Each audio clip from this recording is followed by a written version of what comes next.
રાજ્યમાં શિક્ષણ ક્ષેત્રના અભ્યાસક્રમમાં શ્રીમદ ભાગવત ગીતાના ભાગનો સમાવેશ કરવાથી કેટલાક લોકો પોતાના અંગત નિહિત સ્વાર્થ અને રાજકીય તુષ્ટિકરણ માટે તેનો વિરોધ કરી રહ્યા છે. તેના વિરોધને લઈને ધાનેરા સમરસતા મંચ દ્વારા કડક શબ્દોમાં વખોડીને ધાનેરા પ્રાંત કલેક્ટરને આવેદન પાઠવ્યું હતું. જેમાં મીડિયા સાથેની વાતચીતમાં લોકોએ જણાવ્યું હતું કે શ્રીમદ ભગવદ્ ગીતામાં દર્શાવેલ સદ્ગુણોનું વિદ્યાર્થીઓના પ્રારંભિક જીવનમાં સંવર્ધન થાય તે ભવિષ્યના પ્રબુદ્ધ અને શક્તિશાળી ભારત માટે અનિવાર્ય છે. વિદ્યાર્થીઓને અભ્યાસક્રમમાં શ્રીમદ ભગવદ્ ગીતાના પાઠ સમાવિષ્ટ કરવા માટે રાજ્ય સરકારને અભિનંદન પાઠવ્યા હતા. વધુમાં શ્રીમદ ભગવદ્ ગીતાના જીવનના મૂલ્યોના પાઠ કોઈપણ ભેદભાવ વિના ભણાવવામાં આવે છે.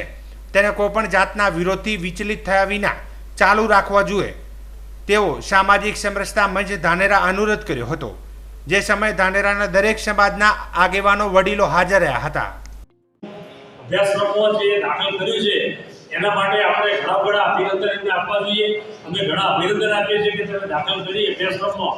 કારણ કે નાનપણથી જ બાળકોના આરંભની અંદર જ જો ગીતાના કહેલા સદગુણો જો બાળકના જીવનમાં આવશે તો એ દેશ માટે એક સારો દેશ, સુસંસ્કૃત દેશ, બુદ્ધિવાન દેશ અને બહાદુર દેશ બનાવશે. આગળ વધતા આપણું હિન્દુસ્તાનમાં આપણું નામ ઊંચું થાય. એટલે રાષ્ટ્રપ્રેમ અને રાષ્ટ્રનિષ્ઠા ઊભી થવા માટે ગીતાના વિચારો જરૂરી છે. કોઈ સંપ્રદાય માટે પૂરતા રાખેલા નથી. એટલે ગીતાને આપણે એ રીતે ન જોઈએ કે ધર્મ માટે કહે છે. ગીતામાં ભગવાને કોઈ જગ્યાએ એમ કીધું નથી કે હું આ હિન્દુઓ માટે કહું છું. એમણે ભગવાને ગીતામાં એટલે ભગવાન એટલે આપણે જે પૃથ્વી તત્વ કહીએ, જેને આપણે બધા ગણો જે ગણો એક જ છે, તો એને એમ કહ્યું કે આ માનવ માત્ર માટે હું કહેલો છું.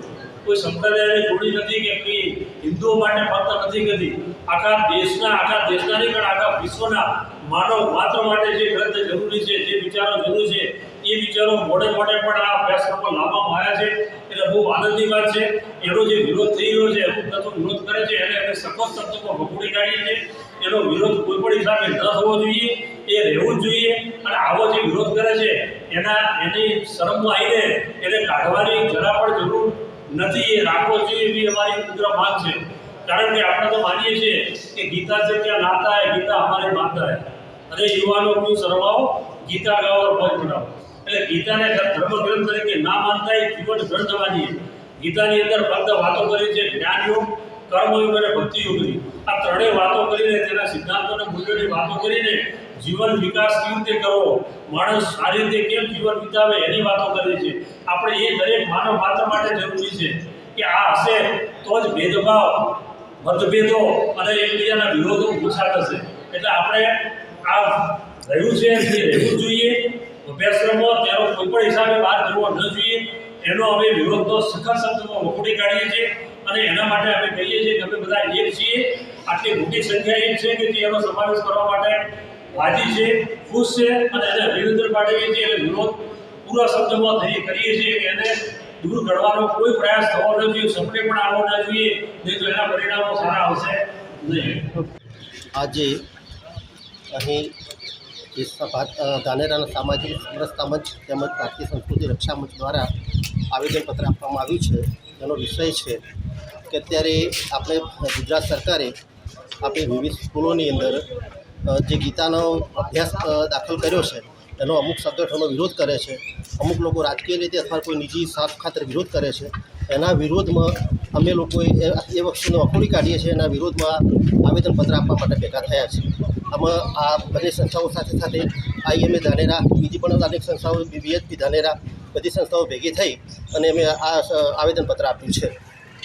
એમ શર્મા સાહેબે આગળ વાત કરી કે જે ગીતાનું જે પાઠ પઠન છે, જે ગીતાનો અભ્યાસ છે, એ કોઈ ધર્મને લગતો નથી. એ જીવનમાં ઉતારવા જેવો છે. જીવન જે સાચી શિક્ષા જો કહેવાય અને જીવન જીવન જે સાચી શૈલી છે એમાં રહેલી છે. તો એના માટે કોઈ ધાર્મિક સંગઠનને વિરોધ કરવાની કોઈ જરૂર નથી. જેમ આપણને ખ્યાલ છે કે ત્યારે મહાભારતનું યુદ્ધ થયું એ વખતે જ્યારે અર્જુન, ટૂંકમાં વાત કરું કે અર્જુન જ્યારે યુદ્ધ કરવાની ના પાડતો હતો ત્યારે ભગવાન શ્રી કૃષ્ણએ પોતે સુદર્શન ચક્ર ઉઠાવ્યું. પછી અર્જુન ગળગળો થઈ ગયો અને વિચાર્યું કે જો ભગવાન આટલું એમનું વચન તોડતા હોય તો મારે કંઈક આના વિશે કરવું પડે. પછી એમને કહ્યું કે ભગવાન તેમને પ્રશ્ન પૂછ્યા છે તે અમુક અર્જુને, અને ભગવાને તેના બધા જે જવાબ આપ્યા અને એ જવાબ છે. અને પછી અર્જુન એના જે સગાઓ હતા એમની સામે પણ લડવા માટે તૈયાર થયો. એનો મૂળ સાર એ જ છે કે તમે ધર્મની સ્થાપના કરવા માટે અધર્મી ગમે તે પછી તમારો સગો હોય પણ તેની સામે લડવું જરૂરી છે અને ધર્મની સ્થાપના કરવી જરૂરી છે. એટલે આ ગીતાએ જે સાહેબે આગળ વાત કરી એ પ્રમાણે ગીતાનું જે પઠન છે, ગીતાનો જે અભ્યાસ છે એ દરેક સમાજ માટે, દરેક જ્ઞાતિ માટે, દરેક વર્ગ માટે સમાન છે અને કોઈ ધર્મ સાથે જોડવાની જરૂર નથી. માટે જે સરકારે જે અભ્યાસક્રમ દાખલ કર્યો છે એને અમે સપોર્ટ કરીએ છીએ અને સાથે સાથે એ ચાલુ રાખે એવી આશા રાખીએ છીએ.